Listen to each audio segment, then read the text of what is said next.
Welcome to Courage on the Pitch, brought to you by Wake Orthopedics Urgent Care. North Carolina champions again! Here's Megan O'Keefe.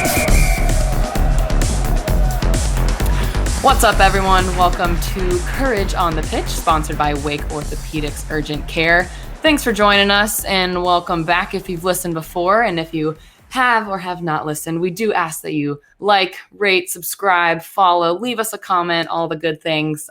We'd love to hear your feedback on the show. So today we have an awesome guest. Meredith Speck is on the show. So Meredith Speck is a current midfielder for the North Carolina Courage, and she is part of the OG Courage squad back when they were Western New York Flash. So today during our conversation, we talk all about what it was like to play with the original team back in 2016 up in New York. And we talk all about, her career. She's had a couple injury stints and how she grew from that. And also we chat a little bit about her big soccer family. She grew up with plenty of siblings and two sisters who actually played Division I as well. Meredith played at Yale, and she had a sister who played at Georgetown and one for Boston University. So super athletic, successful family, obviously. So Meredith talks about how close she is with her family, her parents, and she is also the parent of two cats, which she talks all about and shares them. You might get a little sneak peek on camera if you're watching us. If not, head on over to 99.9 The Fans YouTube channel. Plug that in right there, and you'll be able to see a little glimpse of the kitty cats there with Meredith. So before we get to our conversation with Meredith, we're going to do a little recap of the past week's events. So the Courage faced off against the Chicago Red Stars last Sunday, and they came away with a win at home 1-0, thanks to a PK from newcomer Amy Rodriguez. She's a newcomer to the team. She's a veteran in the league, but this was her first goal with the Courage. So the Courage still sit in second place in the league, but they closed the gap with first place Portland. So they're now just 5 points behind the top spot.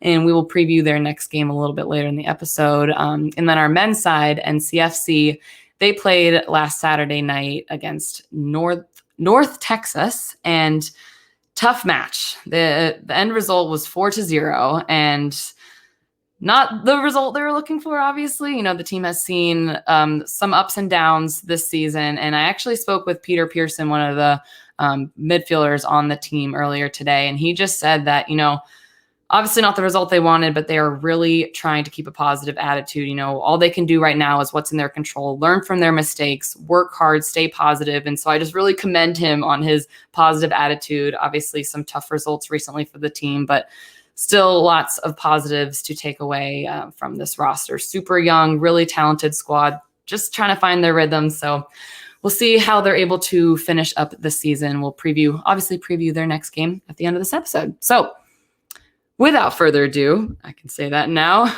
we will get to our conversation with Meredith Speck right after this. Courage on the Pitch, off the field. We are welcoming in Meredith Speck. Thanks for being on the show. Yeah, thanks for having me. Of course. So recently, you've done some big things for the Courage. You scored your first Courage goal a couple weeks ago against Gotham. I did. How did that feel? It felt awesome. It was very exciting, a total thrill. Honestly, really unexpected. Was not my goal going into the game. But I was really, really happy it happened. And it's been, everyone's been so nice and supportive. So it's felt really great. So walk us through what did happen, because I remember you walking us through after the game, and just your recap of the play was just great. So walk us through the play. Okay. Well, yeah. So we had been having a lot of success on the left side of the flank. Obviously, Carson is very good at her service, and so she was coming down the flank, and she was getting ready to serve a ball, and Jess was in between two defenders, and so I was kind of just oh, this is very much going to happen for us. Carson's going to play a good ball, Jess is going to head it in. I'm going to be there to give her the first hug. And Carson played the ball. Jess went up for the header. But then Dee Dee from Gotham made actually a very good save. And it just kind of fell right to my feet there. And I was oh my God, this is my moment. And so I kicked it in. And then we all celebrated. And it was pretty awesome. I mean, I think for sure, Jess is super talented in the air. And Carson has very good delivery. But I will give myself some credit for being in the right place at the right time. So it all came together pretty nicely. Hype yourself up. I mean, after the game, you did mention how it was like a different feel for you because you've kind of approached your games in more of like a playmaking mindset, obviously helping out on defense, being that person to assist a lot. So how has this, kind of helped your confidence a little bit on the offensive end? Like, hey, I could start scoring some goals, getting some goals under my belt. Yeah, I mean, I definitely think it's, bringing me back to the glory days. I think it's been a while since I've been living in those days.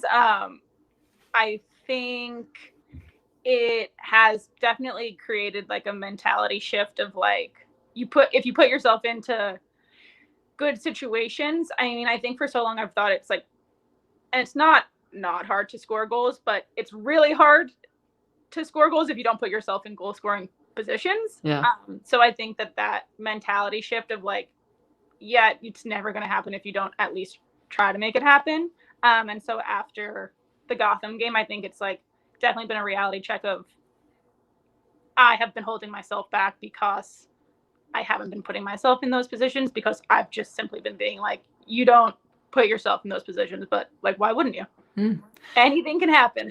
Anything can happen. Singing it to yourself like before every game. Exactly. I mean, just from like an outsider's perspective, having watched you throughout the season, and then even just that one game after you scored a goal, like I noticed a different spark in you. Like you were a little bit more aggressive, like going towards goal. And so that's why I was really curious of like if that one goal really just kind of like broke down the walls, like, okay, I got this now. Yeah. I mean, I definitely think like that definitely gives you the confidence of like, when you try something new and then you have success with it, like why not continue doing it? And then also I think positionally I'm playing a little bit higher up the field, so it's kind of forced my hand. Yeah. Like, oh, I'm on to something here. Yeah. Let me get on the score sheet too. Exactly. So that's awesome. And already seeing you individually and the team having some great success this season. But you've been with the Courage since the beginning of time, since we were the Western New York Flash. And so bring us back to the early days, 2016. What was the team like up in Buffalo, right? Up in New York? Oh, yeah. The team was hilarious. I mean, I think, obviously when we came here, like Junkyard Dogs was like the thing, but like Paul always refers to the days of Western New York Flash as like, we were the Bad News Bears. Like all we did was run fitness with him because he was like, we couldn't get 5 passes together. So we were going to outrun the other team. And basically we just were like a nuisance to play against. Like we'd get like 150 passes a game, but like run forever. Yeah. And so everyone hated playing us because it like wasn't a good game really. And it was just hard work. And we finished in 4th that year and then just like literally battled our way to the championship game. Yeah. And it was just like a wild time. Yeah, I feel like half of that description sounds like the Courage now, or you're a tough team to play against. But the other half of it, with you guys like not having success being an ugly game, I feel like that's definitely changed. We have evolved. Like, I mean, you look at like some of the players, I think like that draft class, it's like the infamous draft class of like Sam, Lynn, Jaylene, like that was all they had gotten there in 2015. And then like the year we won was 2016, the next year when a lot of people came. And I think it was just kind of like you see the evolution of those players, you see the evolution of the chemistry of the team and just like where we've come. But when you look back on that, it really was like what the team really is built on is like hard work and kind of just like a sense of camaraderie where like these weren't good games, but we like together made it through. And that's where I think a lot of like the Courage foundation is built on. Yeah. And I heard that, even after you've won so many championships, Paul or the team would still call themselves like underdogs. And I don't know if that like upset people or not. I know people were so annoyed about it, but I think that like at a certain point we became the underdogs because not in the sense of like, if you were betting, like we might be the easier bet, but no one wanted us to win. So like in that sense, we were always like the less liked team. Yeah. So, target on your back. Yeah. Yeah, exactly. So maybe, underdog might be misrepresenting it, but I do definitely think we were less liked. Yeah. Well, almost all the time. Your initial description of the team was that they were like super funny, big personalities, which I feel like is the team right now. But back then, who were some of the big personalities on the team? What was that environment like? Oh, okay. Well, I mean, Taylor Smith was on the Western New York Flash, Yeah. and she is, I mean, a hoot. An You guys are absolute so funny character. together. Like any interaction, conversation, I'm like, I want to be a fly on the wall. Yeah, and then I always joke about like the goalkeeper trio at that time was Sabrina D'Angelo, who's Canadian international, Britt Eckerstrom, who just retired from Portland, and Caitlin Rowland. Mm. And then we had like a Brazilian goalkeeper coach. So like we would look over them at training, and they'd be like climbing under poles and like jumping on trampolines, and we were like, I don't know what's going on over there, but like it's a scene. And they were like hilarious about it. Yeah. And then Abby D and Sam always are like a hilarious dynamic together. Mm-hmm. Who, I mean, they're just ridiculous. Yeah. And there was a ton of, Kristen Hamilton, like was on the team forever. She's a huge personality. Mm-hmm. So there was just, I think it was a lot of fun people who really got along well. Yeah. So looking at your whole Courage career, I mean, it's been 5 or 6 years now. Big question, but has there been any highlights? Like what really sticks out to you, maybe individually or even as a team? Like what's been some of your high points?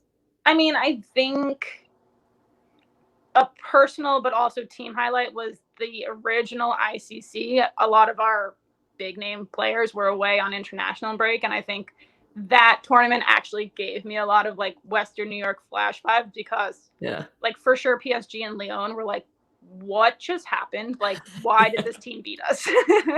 Yeah, wait, so remind us what happened, like who you were playing against, what the results were, like real quick, what was that? So it was the first ICC, like the inaugural tournament, and it fell during an international window. So we were missing Sam, Lynn, I think Denise was there. I think Jay ended up coming back, but like a lot of our players were gone at the time. Abby Dahlkemper was still on the team at the time. She was gone. And so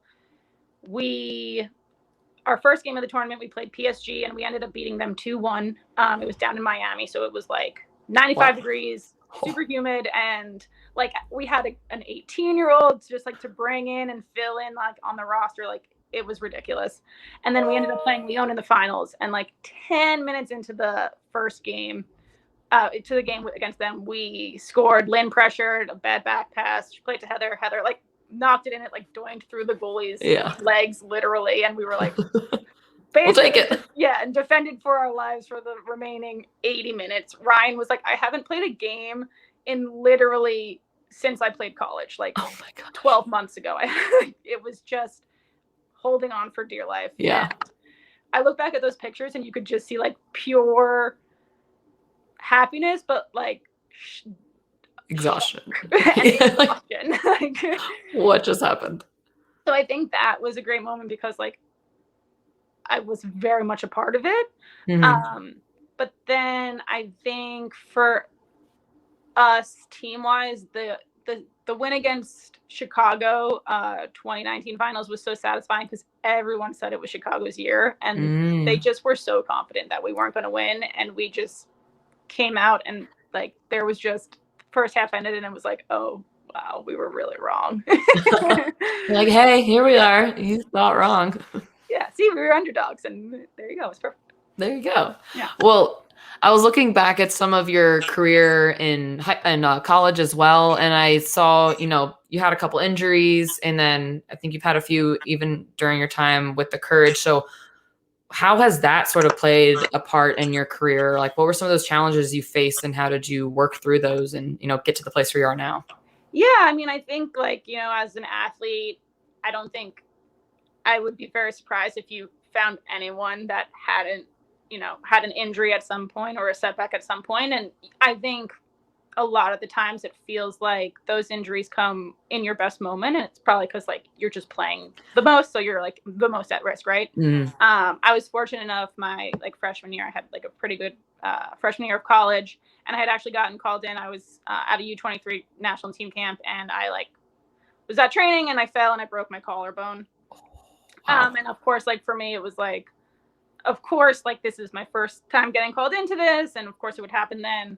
But then it healed up. That was like, I think June. And then I broke it again that September. What? The beginning of my sophomore year. Oh my gosh.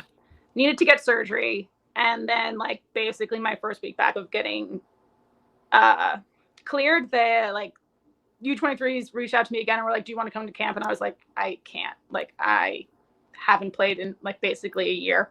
So it was more like a physical thing or mental or both? I think it was physical. It was just like I had broke it and then I was back and then I broke it again. And then I hadn't played since the second time because it was like a longer recovery with surgery and everything. And so it was like a really tough call, but I felt like I wasn't at all ready to be in that environment. And it was like a really tough call, but I think, I mean, everything happens for a reason, but it was, that was tough for sure. Yeah. And then I think here I actually ended up partially tearing my MCL in the finals of the ICC game against Lyon, but they just like taped it up and we, again, just like, I was like, we'll just cross our fingers and finish it out.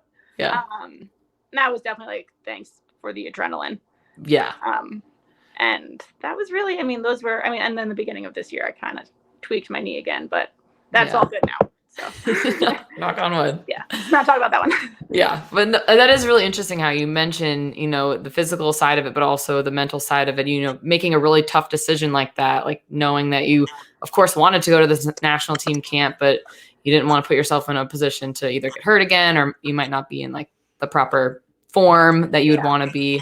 So, and then even this year, like having that little tweak and you mentioning how it's coming in like peak parts of your career, like this sucks. Like I finally feel like I'm hitting my stride and all of a sudden it's like, life's like, nope. Yeah. So how do you, if this were to happen to someone right now, maybe a young player, like what's your advice to getting through something like that on the mental side? I think for me, and I hope that like my friends and teammates would agree with this, which is like, I think with anything, whether it's an injury or you just are like feeling like you're training, but you're not getting the playing time or the accolades or whatever it is that you are looking for, like, I feel like you can either get frustrated or you can choose to get better. And I feel like I have tried to always choose to get better because that's at least something that I can control. Yeah. And I think focusing on my decisions rather than anyone else's decisions has been like super important in like my mental sanity because there's so much that you can't control in this sport. And so I think just really trying to focus on what I can control, which is getting better and just trying not to get frustrated. Yeah. So regardless of like injury or anything. Yeah. That's so key because you're probably also feeling just so much external pressure too, like whether it's from any coach or friends or teammates or parents. And you're like, I want to be there for my team, but I also need to listen to my body and like not push it. But it's so hard. Earlier this season, my family kept being like, can't you just be better? I was like, no. Oh yeah, you're right. Just that switch. Yeah. And I was like, no, like I can't. Sorry. Well, speaking of your family, wonderful transition. Thank you very much for doing that. So I saw that you have two sisters that played college soccer as well. So are those your only two siblings? Yeah. Well, so technically, yes, I have two sisters and then I technically have 3 stepbrothers and a stepsister. Gotcha. So we're like the Brady Bunch, genuinely. That's awesome. So so my 2 sisters played. I'm the youngest of the 3. Okay. My oldest sister, Liz, played at BU. And then my middle sister, Amy, played at Georgetown. Nice. Okay. I see some Patriot League in there. I played at American and BU crushed us. Oh, yeah? I wonder if we would have crossed paths. I don't know. But those are 2 phenomenal programs, obviously. And then you went to Yale. So what was it like growing up with such, was it very competitive, but with such like skillful players under the same roof? Like what was your dynamic like? Well, they're closer. So I'm 6 years younger than Liz and 4 years younger than Amy. So I'm like very fortunate that I am like for sure the baby of the family. Yeah. And I've always just felt like nothing but support. I do think I get a little bit of like the pressure of like, I was fortunate enough that when I graduated from college, like the league was here, I had this. So I can tell that there's jealousy in the sense of they're so happy that I have this. There's a little bit of like, they get to like experience this through me. Yeah. Which like, I am so fortunate that I get to share this experience with them because like realistically, and like I've said it to them so many times, but like I knew that I could play soccer in high school. I knew I could play soccer in college. I knew that I could I had the confidence to do those things because I saw them do it before me. And so that's really where I feel that's what I've gotten from them, is like not any like competition or like, oh, I did this, so like you have to do this. It was more just like, oh, they did this, I can also do that. Yeah. That's awesome. I was about to ask like where that confidence comes from, even at such a young age, because it's definitely tough, like growing up in the youth soccer system, and there's just so much competition and so much pressure at such a young age. But it's cool that you had, your older sisters to sort of pave the way, but still feel like you were carving your own path as well. Exactly. Yeah, for sure. Yeah. That's awesome. So your whole family is pretty big into soccer still? Like, oh my God. Yeah. I mean, my mom will kill me for saying this, but like, she's definitely the Courage's like #1 supporter, but she also has Gotham gear because she was like, they're my local team. And I was like, okay, well, like, just don't wear it to our game. You're like, that'll be the team I score on first. I plan on. Exactly. So I was like, fine, support the NWSL. Bless you. Like, and is it your dad on Twitter that I... No, it's probably my mom. Okay. My mom is Meredith Speck. She's all over Twitter. Yes, I was just following her today. Yeah, such a big fan. Love the content. So. Yeah, I'm always like, everyone can see what you like. No, it's great. I mean, I'm all about it. I mean, I don't know if my parents are listening, but they don't know anything about social media. So I commend her for It'll using... be like, vote for your hard-working player of the game. I'll have played like 5 minutes, and then she'll be like, Meredith Speck. I'm like... Get my name out there, Mom. Get it out there. #1 in our hearts. Exactly.